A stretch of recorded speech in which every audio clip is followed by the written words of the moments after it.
Okay, you're live, you're live.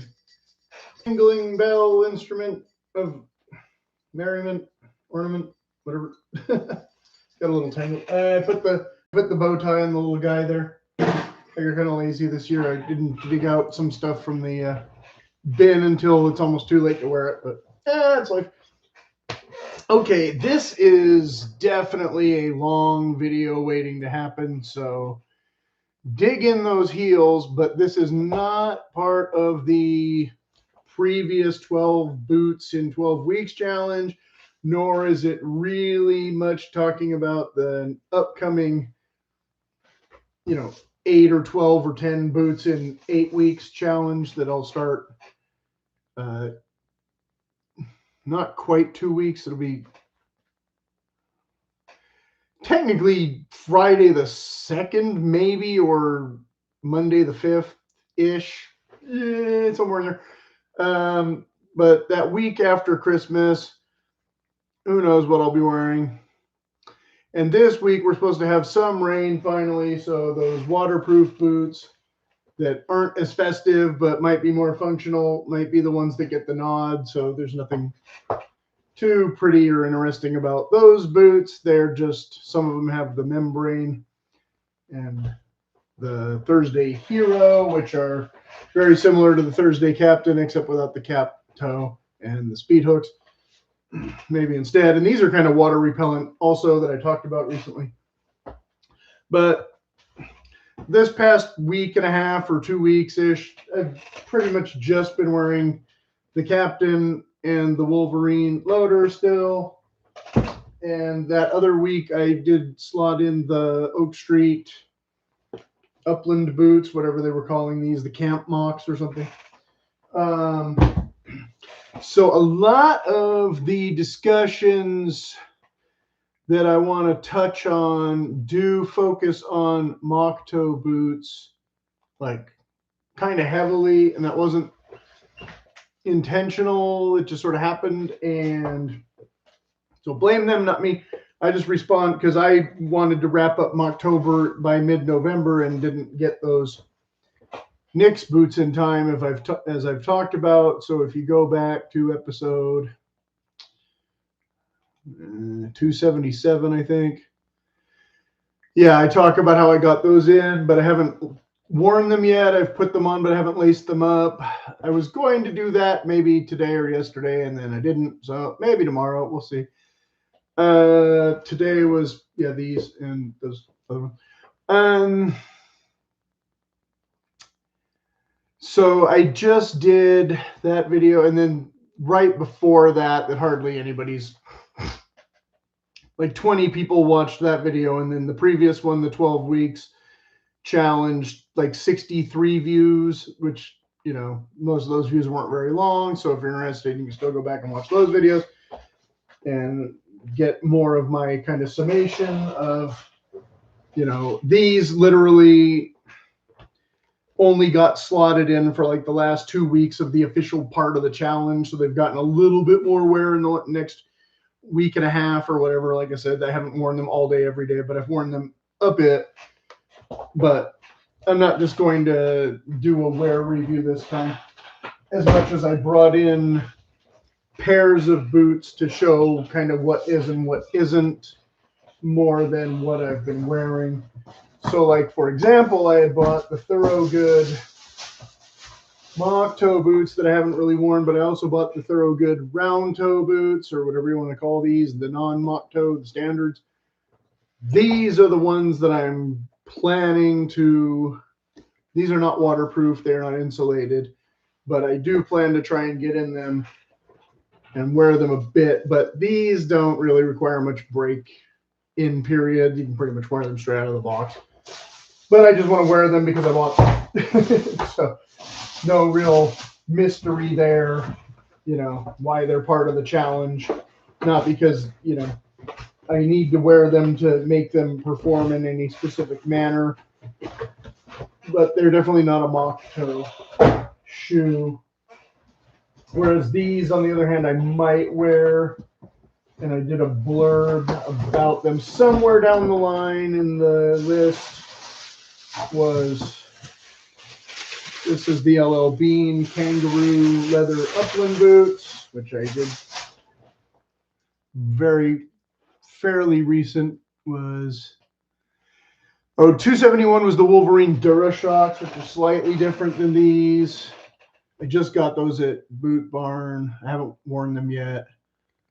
And then 257 Moc-Toe-Ber LL Bean. These that I wanted to compare with these. And so there's a little bit of an article. What number were these? 275. So 275. And I might have mentioned these in some other, but you can see they're totally different boots. They don't look anything alike. This is kind of what I was looking for when I bought this, but this was like $100 less than this or ish with the sale price or whatever, the shipping and blah, blah. It was, but they're, as you can see, definitely not the same exact boot, even if they're both Moc-Toe boots. This is, excuse me, a little more traditional, a little bit more of a slipper. Well, more traditional in some ways. This is also traditional in other ways, because this is obviously a bigger toe box area. I assume more like a Red Wing or an Irish Setter boot. This is more similar to some of the other LL Bean moccasins that I already showed, and when I did the other video, I'm not going to go into all of it. But again, when I got the Grant Stone Field boots that I didn't bring in here that are technically part of the challenge, whereas these were never actually part of the challenge. Those were an alternate that didn't end up getting used. So the one pair might get used because they do have a wedge sole, more like this than a grippy stomper commando sole, more like that. So if you don't know the difference between a wedge and a heel, right? Yada, yada, yada. Okay, so just getting all this prelim out of the way.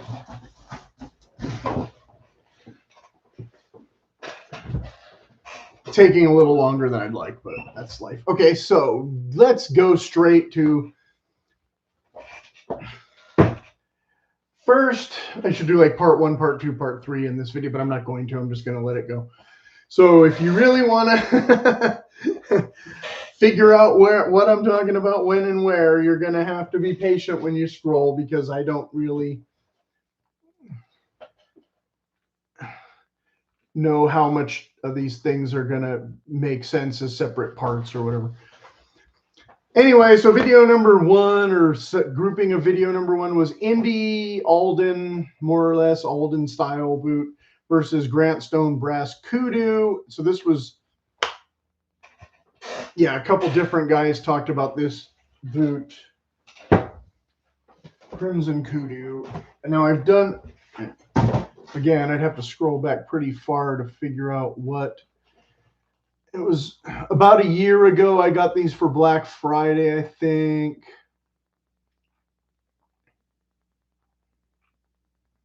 Oh, the other Knicks was $228. So bear with me while I scroll a little bit to the Grant Stone. Oh, then there was the Silverado, the Abilene, the Caswell. Yeah, see, I bought a bunch of boots around the same time. Timberland Pro, which I returned. Wingtip Thursdays. Moc-Toe-Ber 1 year ago, number 145, where I talked about different Moc-Toes. I should be close. Where are you, Grant Stone? Hiding from me. Oh, LL Bean Ranger Moccasin. That was the other one that was similar to this. Episode 125. 125. Pacific Northwest Loggers. Thursday Loggers. Nick's Shrunken Bison Loggers. That, like, nobody watched that video, 107. Check it out. Grant Stone Cap Toe. That's the wrong one. Grant Stone Service Boot. Diesel. That's the other one we'll talk about, but that's the wrong Diesel. Field Boot. One of the Field Boots is episode 97. There should be another Field Boot one. What? I don't know what. No, this isn't the playlist. This is the If I go to the playlist, it'll be much faster. Instead of that, we can just go here. But those were all numbers that you might want to check out if you haven't already. Keen. Okay, one of the keens I did decide to slot in, and the other one slotted back out, so be watching for that. Grant Stone Service Boots, Diesel Bison 158, Grant Stone Brass Moc-Toe 159. Okay, so these are out of order for some reason in this playlist, but nevertheless, they're right next to each other in the playlist. So some other people did. So I already got these like a year ago and hadn't even worn them. So you can see the unboxing and hear more details in that episode. But just to show you what they look like in case you don't know. Because this is what we're going to be discussing. Is this. So this is the kudu and the kind of ox blood dark. It looks more dark brown in this lighting, but it's got a reddish finish to it. Tint. Oops. And so you see it's got the two speed hooks, it's got the eyelets, it's got the mini lug commando, or not quite mini lug, but recessed lug commando sole. As you can see, it's never been on the concrete yet, and I'll wear it someday. So let me read now, finally. Would Indy wear this now was the question, and the answer was, of course, obviously yes. This would be a decent choice for Professor Jones to use because it has a better outsole than the one he supposedly had, and it might cost a bit less and look pretty good and stylish and rugged and blah blah blah. Okay. Yeah, so I already have this one because it was on sale last year, but haven't worn it yet. Well, I said that like 3 times now. Okay, I have to go wide with all of theirs, it seems. They're more dressy than the diesel boots, which is, of course, the one right below it that I'll show you in a minute. Again, episode number 159 or whatever. 58 or 59. Lost my place. Then the diesel boots, but those can come in some nice leathers more a bit. Than like Thursday boots or whatever. But they can be a smidge more sloppy than I'd like, or that closure have to pull tight at the top too much, etc. So that is kind of an issue. This is the wide width, not the standard width. The standard width matched my feet, so this is an E, not a D. And sent back the D in like 3 or 4 different boots and ended up with all E's, although with the field boot, I almost felt like the D might have been better if I just kind of wore it and let it stretch. I was kind of on the fence about that one, so we'll see how it wears in. Okay. But it was also on sale. I guess Indy can afford to not just get some Thursday boots or thirsty boots because overpaid professors with tenure, but unlikely he would be much the rugged adventure treasure hunter now. With whatever this outsole does on, other terrain. I've only worn it like on little day hikes a couple times. But this is more of a service boot, like the diesel boot, not the brass boot. Thursday's version of this boot would be the diplomat boot, which most of you have watched my diplomat video already and know that I hate that boot because it just not fit at all on my foot, or at least the one size I got. He'd just be a weird internet creature, and I'm not sure how much demand for that major that requires actual research and work, or as much street cred cool as dinosaur hunters. Modern day college campuses more wearing checkered Vans slip-ons than traditional footwear, I assume. I think Indy might still get the Alden because it's named the Indy boot. And since it's named, named after me, must be the one. I didn't really do that in a very good Harrison Ford voice. Named after me, must be the one. That was closer to John Wayne, maybe. Okay. If he's totally pro-America instead of China, he might have the Goki or something, which again would be more similar to this. But that brand doesn't come in my size though, so I got these. which is also why I got Oak Street instead of Goki or Rancourt or Russell. We'll come back to that conversation in a little bit. Like I said, this is going to be a lot about Moc-Toe boots, even though it's December, whatever. I could do without speed hooks with these 6-inch height boots. Like, again, both of these have 2 speed hooks. So does the Wolverine ones. Which it makes a little bit more sense with this one being a true work boot, I guess. Whereas this is perfectly fine. I don't have to unlace these all the way to get them off. Let's see. Even Thursday uses nicer hardware backings than certain boot companies that charge 3 times as much, 3 times more, or whatever. Go figure. That's a Grant Stone advantage too, as their hardware is not total crap as far as I can tell, even though, like I said, I haven't really worn them. Nick's copy this Moc-Toe stitch and Smash My Feet.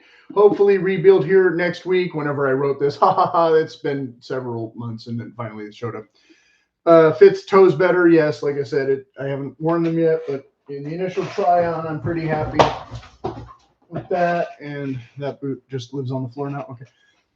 So again, if you go and watch the video from last week, I talk about the Knicks rebuild as opposed to doing a full unboxing again, because I did the unboxing back in July, which was episode number streamed 1 month ago. It was before that. Okay. Builder Pro. It's the one with the iron snail boot instead as a joke. 228, episode 228. So I don't know how many people got fooled by that thumbnail that didn't get the joke, but whatever. Iron Snail was unmasking a collaboration with Russell or whoever or something. And for price reasons and toughness and durability and all that, I got the Knicks ones instead. Even though Russell and Knicks maybe not that much far apart in price, definitely different, totally different boot. Because again, I didn't want to pay Russell prices for something more similar to this when I got this one for like $310 or something on sale. And so it all worked out. And of course, I also got these for $280 or whatever it was, or less. I don't remember. But again, not the same type of thing. And not a lot of cushiony footbed like that other one. Nick's copy that, Smash My Feet, had to send them back. Got a rebuild, yeah. The extra laces sent are total flimsy crap. I can put in some dressy pair. Yeah, the Grant Stone laces are some of the worst. This isn't the actual, or this one is the actual lace. I think the other pair, I took the actual laces out and put them in the hero boots or something. I don't know. Sahara Desert use, sure, but like I've pointed out a bunch of times, would Indy want full leather boots in Central America? Central America jungles, other places he visits can be more dry and leather friendly. Well, in the other movie, he's in the Amazon more, specifically blah, blah, which has wet conditions even worse, perhaps, than India. Well, India has the monsoon, but doesn't have necessarily daily rainfall every afternoon or whatever. I don't know the exact weather of every single country and continent Indiana Jones ever visited, perfectly, because, he's in, it says South America in some versions, and then I think it says Peru in the paperbacks, the comic books and things. But of course, he's up in the possibly rainforest mountains of Peru, not always. And then he goes to, in Crystal Skulls, he doesn't go to Peru, he goes to Chile or whatever. Chile, I think, is more dry. I forget exactly. Anyway, but his hat and jacket also going to get jungle rot in no time. This was a Vietnam issue problem, which is why we have the jungle boots in the first place, that Indiana Jones might want for certain adventures more than this was my point. Not sure what brand Josh Gates wears, but he's typically more nylon shirts and such with the similar chapeau to an Indiana Jones hat. Sometimes he wears the Australian leather ones, and sometimes he wears a felt fedora. This is not an exact Indiana Jones model either, but this one was made in USA by Cody James of Boot Barn fame, which Cody James now I'm pretty sure is all China. But probably exactly the same kind of make and model stuff. Okay, so then Roseanville did a long Moc-Toe-Ber video for Thanksgiving. So that was my first comment. Oh my God, this is so long. OMG, sorry. I still might try one or two of these brands sometime, but the no arch issue is persistent. And one brand that writes off for boots still has other stuff I'm curious about. He writes off the company, and I think it was Easy Moc. I'm not positive. Still has stuff I'm curious. Oh no, but then the Easy Moc link goes to some vendor instead of the company site. So yeah, it was Easy Moc and somebody else that I was curious about. Like I said, the Goki don't fit. Rancourt might fit if they have certain models. I don't know. Easy Moc had some dressy things. Russell. Then there was Yucatan, which was the totally freaky, weird, more futuristic blended with traditional or something. I don't know. Then the Rangeley Moc was the Rancourt one that I think I liked but won't fit. And one of them had deer skin something or other. I don't know if that was Yucatan or Easy Moc. Anyway, it doesn't matter. I can't find my list from the previous video of which one was maybe Rancourt or other, where the old guy in the shed was making them by hand.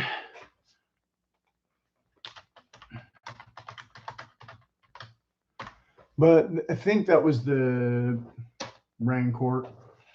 But then he said he had some other issue with their construction or something. One of them had the missing heel bit. Well, see, this has a regular heel cap or heel stay or whatever, whereas this has the back stitch that he was talking about being a necessity on a true moccasin, but can also show up. See, this doesn't have it. Can also show up on boots that aren't true moccasins just for looks, which one of those LL Bean ones I think was like that. I guess I like the look of the Easy Moc, but would likely prefer more functionality of the Goki. But of course, the Goki don't come in my size either. But Rancourt so far may be the best overall for price and style. I'm at 30 minutes into this video, so I guess we'll see if that jibes when he gives his value per cost. Which, yeah, usually I'm pretty good at guessing what he's going to rank them at. For those of you who don't know. But might have been Goki that didn't come in smaller sizes. Yes, among the other ones. They seem all to start too big for me. And Easy Moc too, actually. Rancourt may be the only possible choice then. Nope, turns out Rancourt is just expensive. And had mostly wedge outsoles. Again, meh, because this is the one thing about this that I might have to swap out to make them more usable. Same with the Thorogood ones that I talked about in the other video. Or a couple other videos. Maybe most boots all too big as well solves that problem. Yep, keep saving. And then these popped up on sale and I got them instead, so don't need them. Now, anyway, well, it looks like some sizes maybe just sold out already. Maybe that's a seasonal issue with a couple of these brands. We'll see. I already got the LL Bean ones anyway, although, again, the LL Bean ones are nothing like these other ones that I'm talking about, really, very much. They're kind of their own category. And I don't know how much I'll want to use them as hiking boots. I had the opportunity to go on Monday, and I defaulted to my zipper side nylon combat boots for reasons and ended up wearing those for like 12 hours straight, which is kind of a first. And didn't wear these at all, which I don't know if I regret or not, but I didn't end up spending that much time on the actual trail. kind of sat in traffic for a bit and kind of did some other going to in and out kind of stuff. So if I had been wearing these again on the street, I just would have been unhappy because they're not that cushiony. So if I had been wearing them hiking and then changed out of them into, you know, some other shoes, then it would have been fine, but I didn't end up doing that. So I guess it worked out because those other ones are comfortable enough for street use, but they were really rubbing the tops of my toes instead of the other thing. And I didn't bring them in here because they're in the other challenge video. You can see it showed off. Anyway, Rancourt had mostly wedge outsoles and maybe boots. Okay, so I said that already. Yucatan, is that what they're called? Yucatan link also goes to some vending page that shows a different boot that is out of stock from the one he displayed. Okay. 12 boots in 12 weeks, retrospect in previous document already. I think the experiment shows that 8 pairs of boots is likely more than enough, but I still have more than that already anyway. Also depends on quality and usage, type case. Again, would this be a good professor boot for Indy to wear around school and look cool? Yes. Would this be the perfect boot for Indy to go stomping through the jungle in Brazil? Maybe not. What will I be doing with them if I wear these next week? Next week starts in an hour. More similar to being on campus than, even though it's now Christmas vacation for campus places, and so school's out, ha ha ha, but you get the idea. Anyway. Comments on 10 winter wardrobe updates to feel more confident. Now, this was a totally different video, not a typical boot video, not a Rose Anvil video. The one guy was saying, get some boots. I don't remember if Thursday Captain was one of the recommended brands, but probably. It's usually one of the ones that people mention first because it's the most affordable choice. So guys will grab it who don't want to spend twice as much on a boot that they might never wear. But Tim Buck2 or whatever, do you have recommendations for leather maintenance? Question mark. I love my leather boots. He doesn't say which kind, but I don't want to wear them out while wearing them out, if you get what I mean. Oh, you get what I mean. He misspelled if. And of course, the guy who posted the video at the time, and as far as I know since, still has not commented back. So I, having read that, commented back. There's 8,000 videos about, you know, this conditioning and such.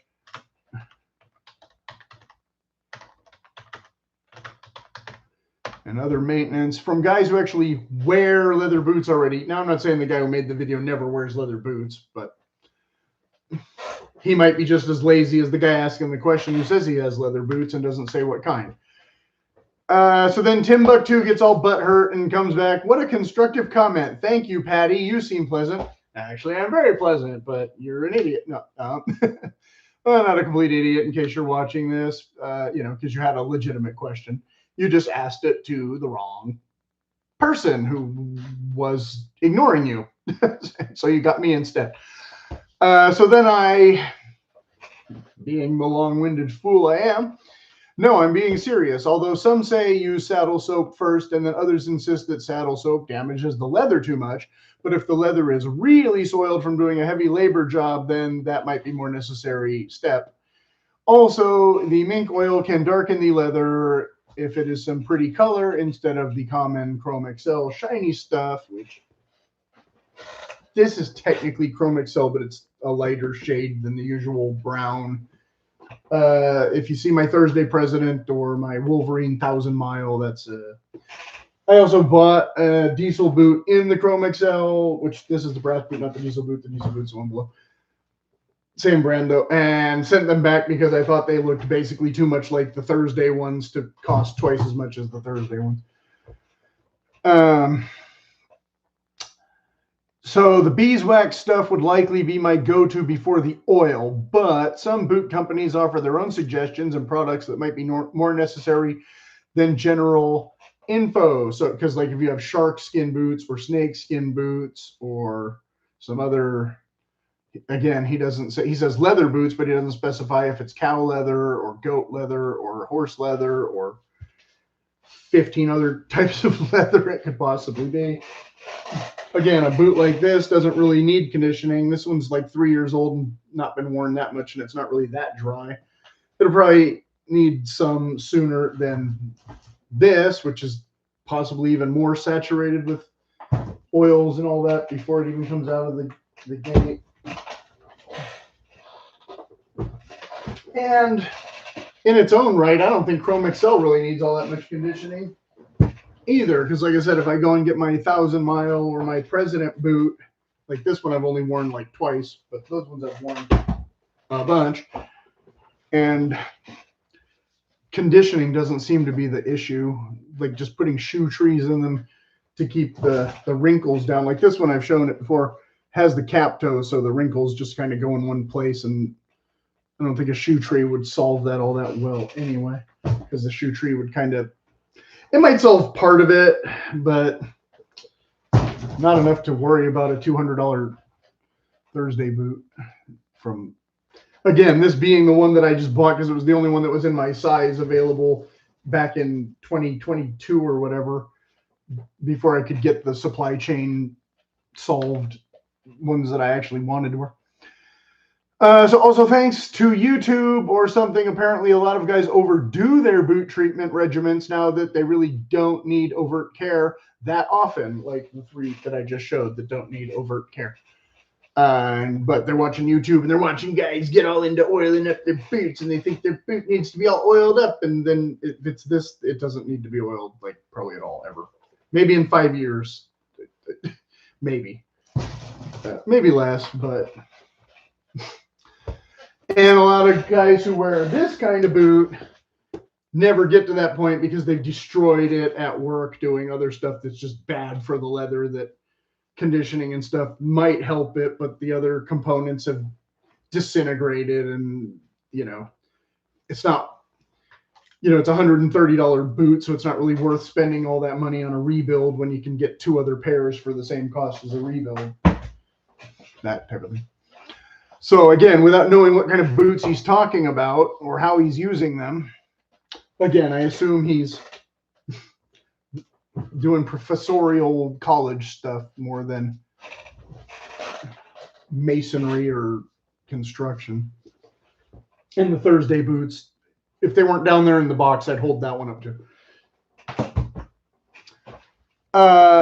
Sorry, Thorogood. Did I say Thorogood or I meant Thorogood. Same, yeah. So depends on climate and other factors, etc. Again, if you're in the rainforest, your boots are going to need waterproofing more than if you're in the Sahara Desert. Wherever Indiana Jones goes next, he might have to change his shoes. Okay, don't know that it always hurts the boots so much as waste time to condition it too much, and money a little bit. You know, if you're spending all the money on expensive product and overusing the expensive product, you know, but I mean, that's not like a ton of money typically for a pair of shoes. If you have 140 pairs of shoes like Bootlosophy guy, then, you know, you're probably going to go through that much product and be like low, you know, if you have to condition them pretty regularly because they're nicer boots, blah, blah, blah. Okay.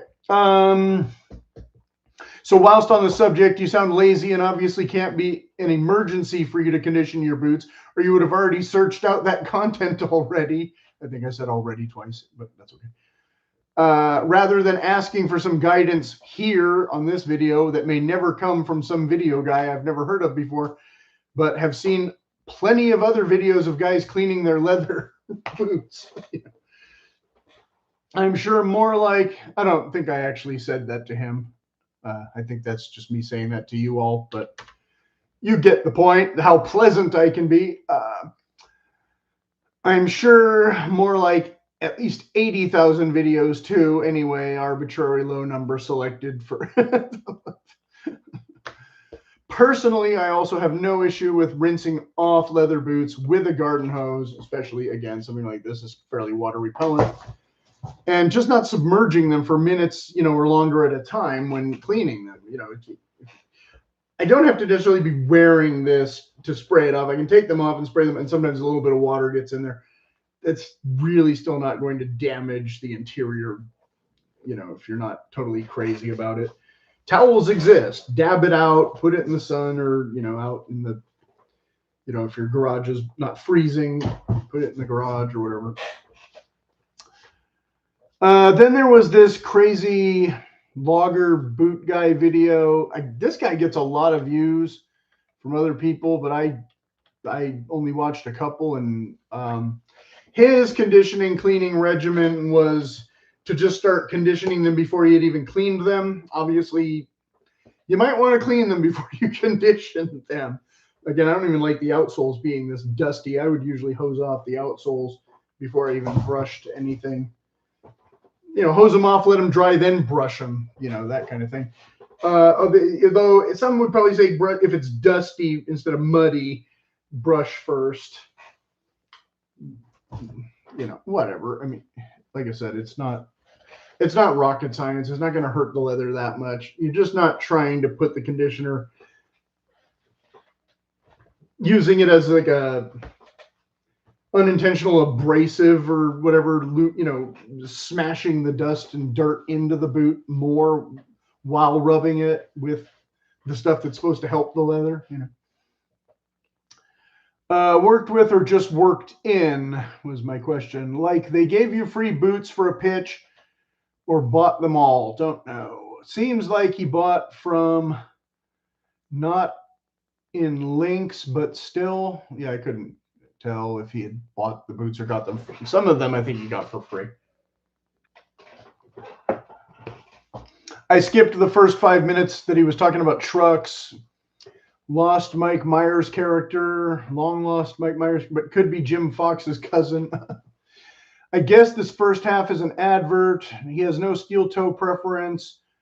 So he ordered a soft toe and then complains that the boot has a soft toe. Yeah, same as the guy above with the whatever. Then says he never wears steel toe, but he doesn't say for what reason. Impervious means not allowing liquid to go through or not influenced by something. More correct word of the day. He says beat addiction, but this is what brain damage looks like. So is an 8 larger or smaller than his regular or Brannock size? Don't know. What size did the JK company do? So double E wide, maybe, that he didn't like, I guess. Interior bigger than Viberg or just looks huge. Missing all the actual info here that might be relevant. 9 triple E. I don't know. I'm just reading my notes here. An old boot I'm never ever going to find if I want them. Okay, they don't fit him either. He just bought them to get them, I guess. Cork, midsoles or insoles. What is he talking about? Needs to buy used crappy ones that don't fit again for some reason. I don't know. I guess this guy just likes collecting boots that he can't wear and then complains about them. Wife much gets annoyed when he has relationships all over his boots. If you're buying cork boots, I guess he means just what's under the in between instead of foam or paperboard or whatever the other stuff might be, as if cork is some mysterious thing. I'm pretty sure these might have cork. These probably have cork. It's not that uncommon. But the cork can break up and kind of redistribute underneath and need to be replaced eventually when you get the resole. So if the cobbler's any good, he'll notice that and he'll tell you, oh, I redid the cork and that's going to be another $60 or whatever he's going to charge. If he takes boots so seriously, why keeps buying old used boots that don't fit? Where's my medal? Okay, so yeah, that's enough of him. Okay, I watched his video and was just perplexed the whole time.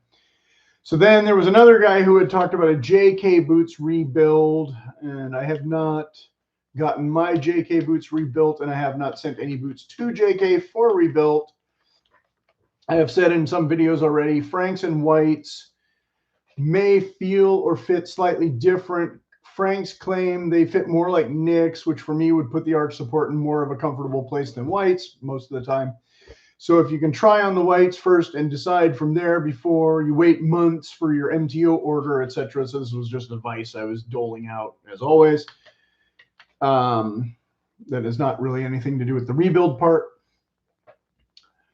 I was watching a video by some other guy a few years ago, and he was saying nicks or whites had your measured last in stock for the next time you ordered, doing the fit sheet, blah, blah. And I doubt that was ever actually true. More like they had your sheet on file to match with previous last size and shape. That's why the responsible reviewers say MTO instead of custom, which is one of my pet peeve words now that I've learned about these things. But since I was not familiar with JK and some of these other brands pre-pandemic year, I don't know what all they were doing that was false advertising then, or still now, potentially. And all the lasts don't fit exactly the same either, which is true with almost any of these companies that offer more than one model of boot. What I've had this problem with, again, why with Grant Stone, most of the time I want the E, but with the field boot, I was a little bit like iffy. I could go more narrow, maybe. And all the lasts don't fit exactly the same either. What I've had this problem with nicks twice now, and still trying to figure out whites, since they're a bit more hit or miss when I get used ones. I still don't know what size to really order if I wanted new ones, etc., which I talked about this all in the PNW video, which was 192 and maybe again and a couple of the other ones. 259 nicks versus whites. That actually, yeah, that was the one. MTO, PNW MTO buy guide tips. If you want to go check out my video about that before, and then 260 was the LL Bean Moc-Toe-Ber ones again.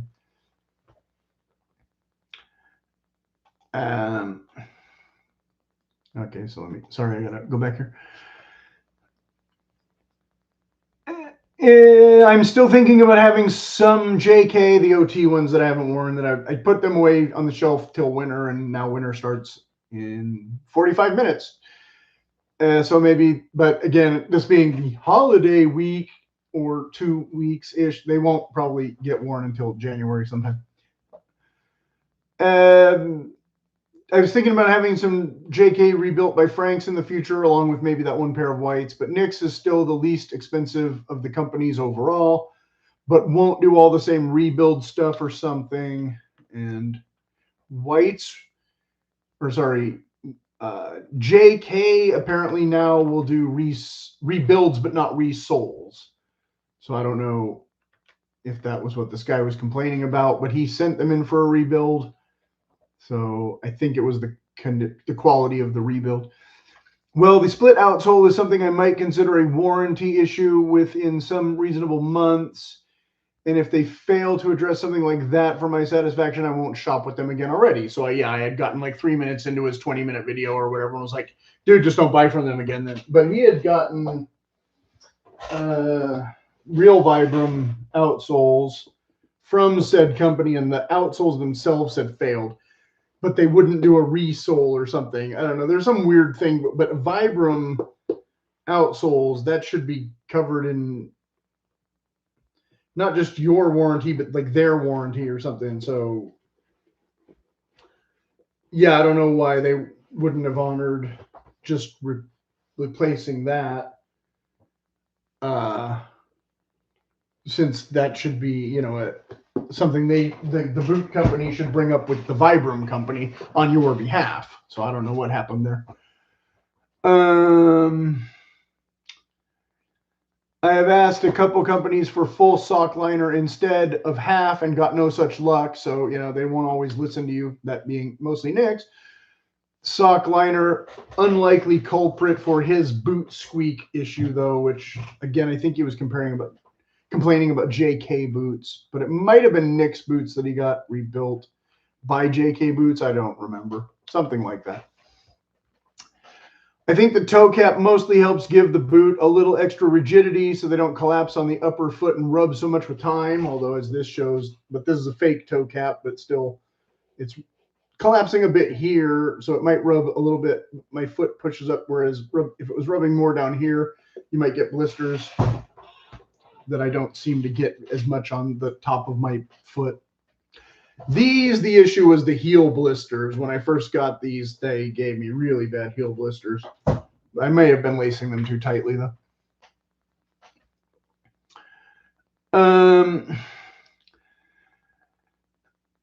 Or they just look cool if you get like two tones, maybe. So, you know, you have a little flash of color on your toe. But most guys who should wear steel toe still don't either, as I always say in every single video. Okay. This is the point where I would likely sell them and just buy new ones already. Again, don't buy from that company anymore. Get rid of those boots. Get a different pair of boots. Quit whining. But, you know, he wants to make his videos too, so whatever. I whined a lot on a couple of my boot videos, even though I did send some of them back, and one pair I definitely kept. Again, Grant Stone was actually the one that was the easiest. They let me return stuff well after the, don't tell anybody, but I hadn't worn them though. So she was like, well, had you worn them? And I was like, no. And I think it had been like 8 months or something. She was like, well, we don't want you in the wrong size boots and unhappy, so let's swap them out. And then, like I said, the one pair, I'm not sure that was the best decision, but the other ones definitely are better. They're a little bit more sloppy, but at least they're not crushing my feet, you know. So, okay, so the Bean Upland Kangaroo. Again, back to this. So, okay, got the LL Bean ones instead. Whatever. Kangaroo leather with waterproof lining. I'm not sure. There's insulated and non-insulated pairs, and I assume that this being the non-insulated pair, it still feels the same inside though.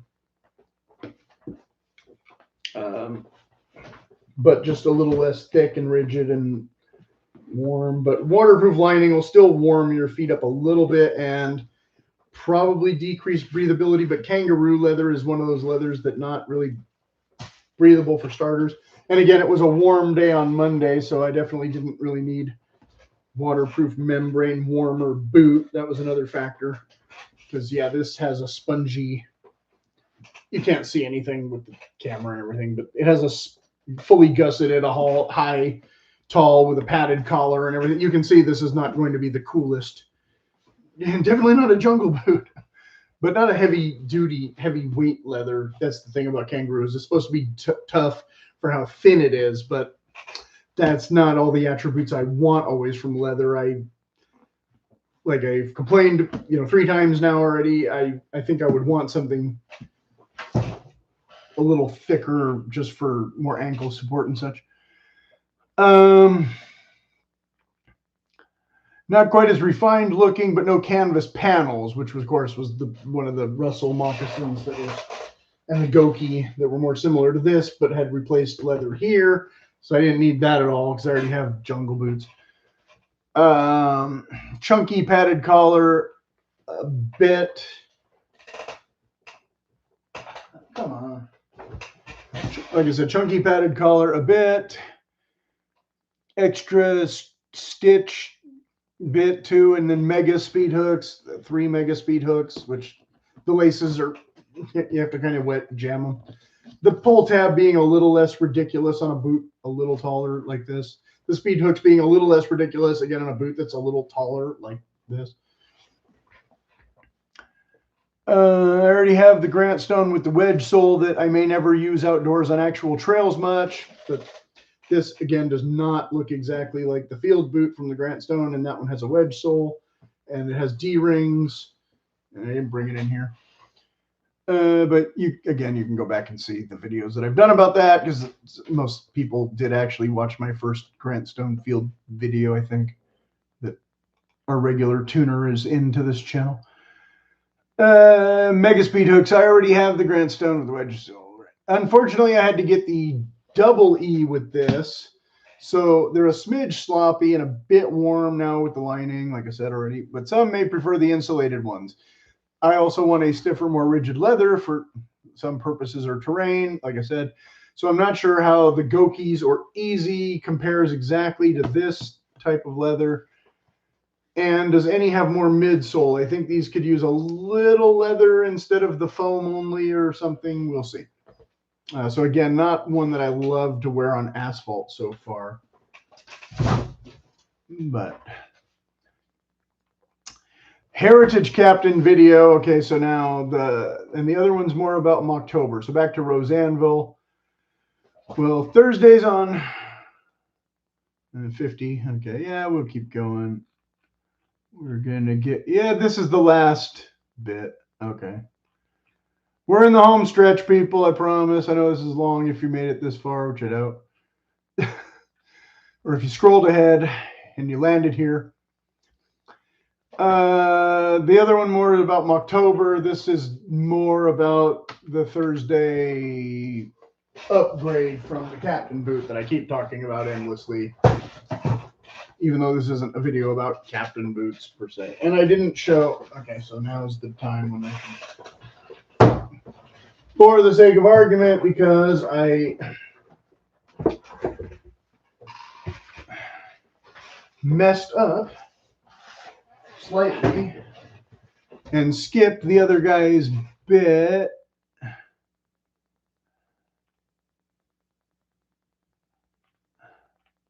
I did. I skipped it. Okay, I need to go.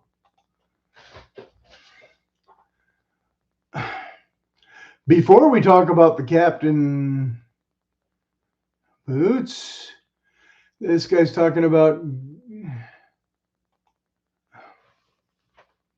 Jim Green. I'm not going to do this Jim Green stuff right now.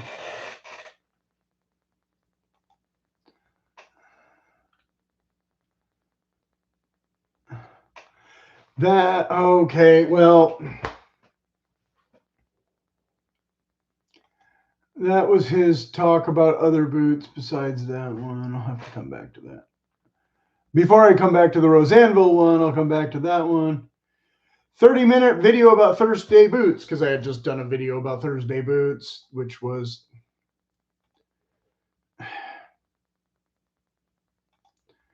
episode number 265 from 4 weeks ago.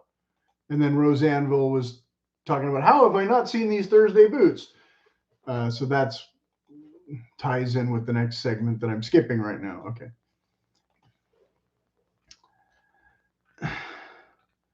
Where is he? Oh, this other guy said I had a similar issue with their Camp Mocs. They were too narrow, but when I sized up, they were just weird feeling, kind of wide enough, but not where I needed them to be, and super loose around the ankle, but I couldn't tie them any tighter to help the situation. Just not meant for my feet, I suppose, which stinks because I love how they look. Think that was him talking about the Oak Street, which on foot view, we can see the toes flex a smidge, the left size. I went up half a size. I mostly can see where the lacing pulls a little tight for typical fit, but if they were actual size, I think the footbed outsole might be too narrow. Yeah, okay, so that was me literally talking about these boots. I am sweating. Did I show these? These. But that's not this video. Again, I keep finding all the videos. Oh, this light is just baking me. I got the Oak Street on sale that resemble these slightly. Yeah, I already said that all in the previous video.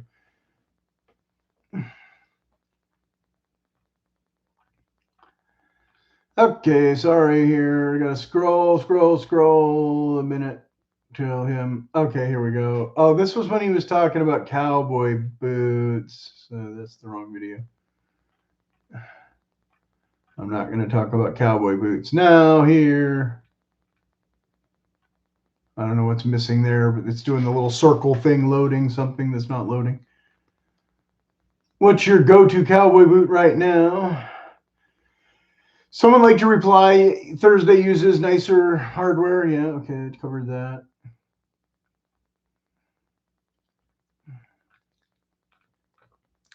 Black Friday sale. Red Wing, but Grant, I don't know about Red Wing, but Grant Stone has nice leathers that still aren't quite what some of the Truman ones were. And I'm not talking about Truman boots again lately.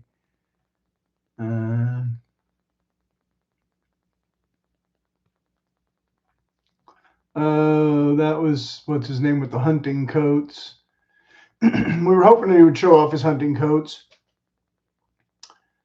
I can't handle the pull-on boots, though, is my comment. Okay, am I going to have to go back to his videos then, maybe, and just not scroll? Because this is tons of junk from the wrong videos. That would be faster.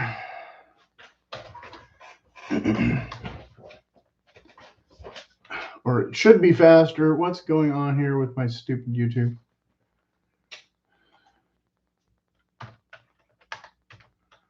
Okay, for some reason my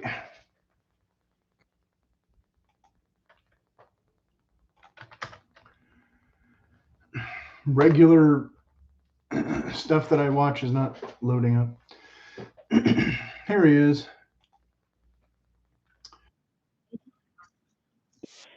Yep. Grant Stone brass boot. Right.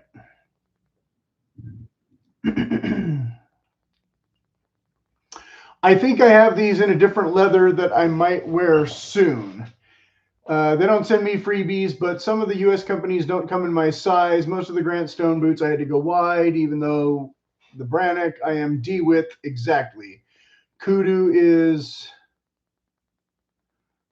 oops, one of the types of leather that does not breathe or whatever. The kangaroo, I think, same as the kangaroo. I forget what else, but rugged, a bit thinner than the cattle, etc. So where did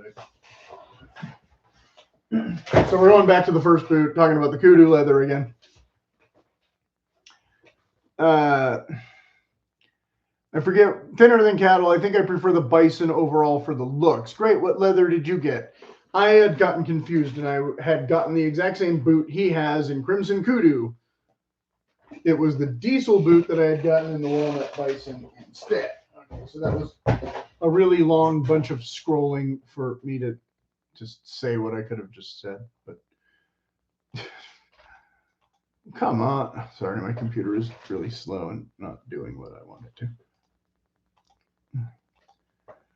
But I can fix this later. So again, having done a unboxing and everything already about this boot, I don't have to go into the whole thing, but I was just, I think there was 2 different videos he did where I was saying, oh, I got that boot, and realizing I was saying the wrong boot. So this is the bison, the walnut bison in the diesel boot instead of the brass boot. So you can see it's more of a service boot. It's very more similar in shape and composition to the Thursday boot. The heel is a little bit slightly smaller, but it has real leather in the heel stack maybe or whatever. And the leather is totally different.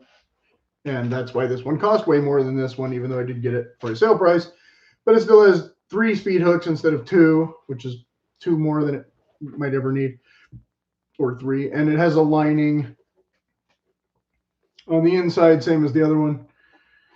And again, with the recessed commando lugs instead of the Thursday proprietary sole. And I'm not really doing a one-to-one comparison of these, but both being service boots, this one being no cap toe again, of course, and a derby construction with this overlay instead of lace to toe or a different type of construction, and a Goodyear welt, and all the way around and all that good stuff.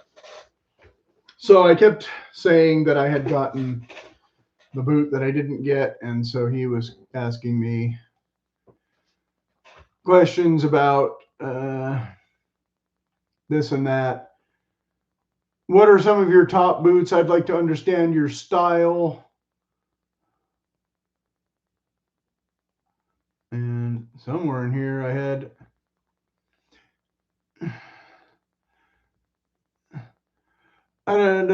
Jim Green. I'm not going to talk about Jim Green. Not sure how big your total collection is overall and what you would typically wear more when slotting in new alternates, etc. I didn't buy much extra on purpose this time, this year. I likely mentioned that I always find Thursday run too small or narrow. Most brands, in fact, apart from Pacific Northwest, they run narrow, but they're kind of meant to. I got the same leather in a different Oak Street boot last week, but the trench is still too similar to a bunch of other service style I already have. Parkhurst does not come in my size. Pretty comfy so far is the Oak Street ones again. These are pretty comfy so far.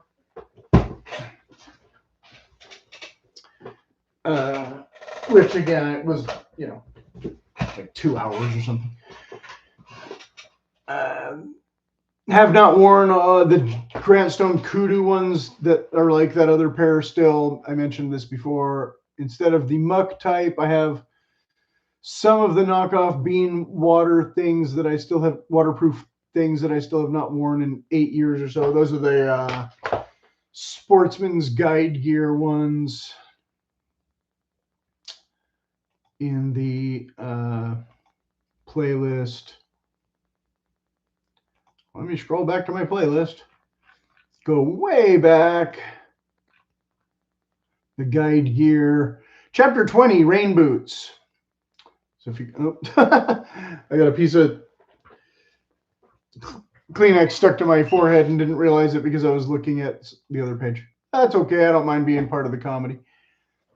Because I'm trying to be thorough and reading all this other junk that now I have to find again because as soon as I went to that other page, this page vanished. Okay, that's a good testament to the longevity. Well, not really, because they've been sitting in the box, so they might fail. The bean style ones, it depends on if all the glue or rubber or something disintegrates when I finally go to wear them, right? I had that happen plenty with Nevados and Nike sneakers, etc., going hiking. I've posted those photos in the community menu a long time ago. I started off with just wanting plain service boot look like the Thursday President, which again is this without the capto, and then got bored with so many duplicates or really want extra ankle support and such for more practical use. I used to hate the Moc-Toe look, but now I have plenty, but I'm less interested in wedge soles for practical use like the Grant Stone Field versus my new Nicks, which again, you can see that video. I also love the cowboy boot look, but they are largely wrong for most practical use, etc. Right? Okay. So that was a very long,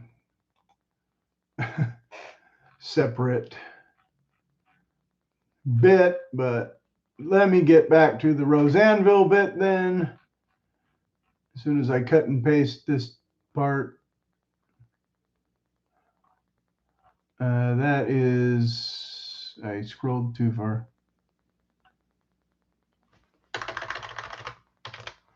And I'll have to fix this later.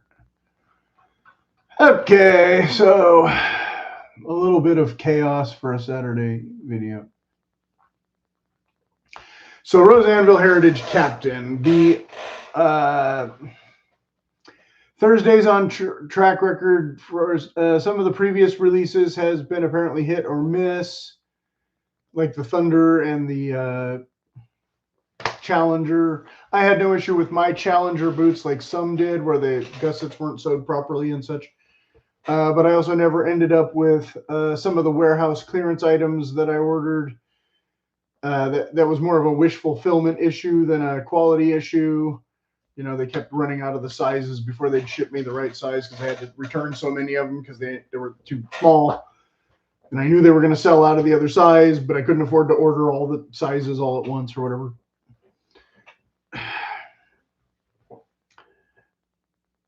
Would have been less issue if the sizes that they, the sizing was more accurate, then I wouldn't have that problem because they tell you to size down when, again, I have to size up. This is true to my size and a bit small on me. And so I've been this is a size that I did size down with these and they are too small, slightly. But this is the old last, not the new Vanguard or USA or whatever you call it last. Why am I on the wrong? Okay, there we go. Screen. Oops. I keep clicking on the wrong thing. Okay, so by the time they came out with these new American-made ones, I don't need any more service-type boots anymore because, again, I got these that are like these, that are like the Heroes, that are like the Presidents, that are like the Wolverine 1,000 Miles. They're like the other Grant Stone Diesel ones I already had before I bought those ones. And why I returned the Oak Street ones that didn't fit before I got these new Oak Street ones. I still have 5 of theirs that I've barely worn, and the 1,000 Mile also, like I just listed. Okay. I also still have no interest in the fake cap toe gimmick. Again, I ended up with 2 pairs of this just by default because these were the first ones I got, and then the other ones were the sale price. So I said, okay, and I got them, and that was episode whatever. You'll find it if you're that interested in the other Thursday boots. For the price is the Thursday motto that they don't put on the box for some reason, because that's every qualifier that especially Rose Anvil kind of not invented, but sort of made the theme. Unit sole out and insole, more corners cut for price break. Yeah, they had done some stuff on these new collaborations that made them just not, again, not a boot that I need. Overall, he was kind of saying, what would you use this Thursday boot for, or that Thursday boot for? You know, again, the Captain, this with this outsole and such is okay for day hikes, I guess. But I recently decided that I won't use my other Captains much for that now. After all, anyway, I saw a guy who recrafted a brand new pair of some model. I think it was the same, might have been a similar leather to this. I don't know if it was the newer model or not, but or if it was the USA model. I thought he was overpaying to do it with a new boot, especially a $200 or $250 boot. At least wear out this outsole before you redo the outsole of a brand new outsole, just to get your money's worth ish. Because how long is it going to take to wear out this outsole before you? I don't know. Just seemed wasteful, but he had done putting in a heel stack more similar to the one that I showed here, kind of more like a Truman boot. And he had added a midsole or something in here. And I don't think he did anything too extreme on the inside. I don't remember if they redid the cork or redid it with a leather. I feel like they didn't do that much with the inside. I don't remember.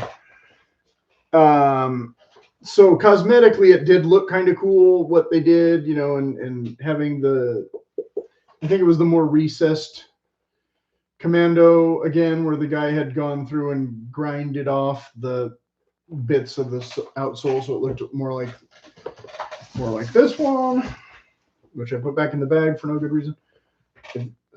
So I'm pretty sure he had done that, and he had to redo the whole boot because he messed up the first one with the stitching or something. So a lot of trouble. On the Rose Anvil video, he had a lot of trouble cutting the USA ones for some reason. And then he asked for if there was any improvement suggestions we might make if we were going to order his collaboration. And I said, well, why ask for improvement suggestions if you're just going to cut corners with the outsole, heel, and welt style anyway, etc.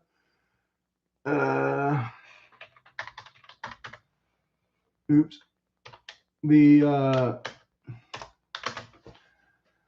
This one has a real toe cap, not the fake, but I still don't want a toe cap. I already have toe cap on 2 pairs of the Truman boots or something. And they might be fake toe caps also as well anyway.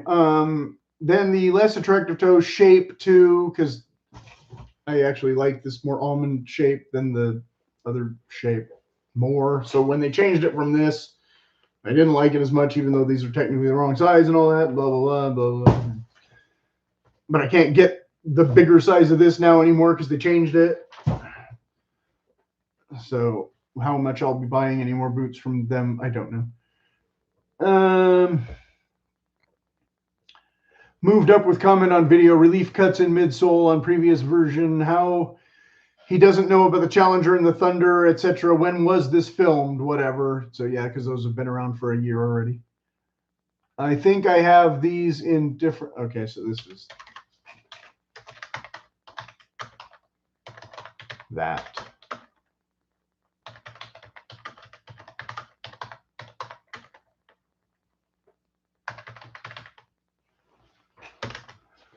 And so that should pretty much wrap us up on this episode of, I again apologize, kind of half nonsense. Like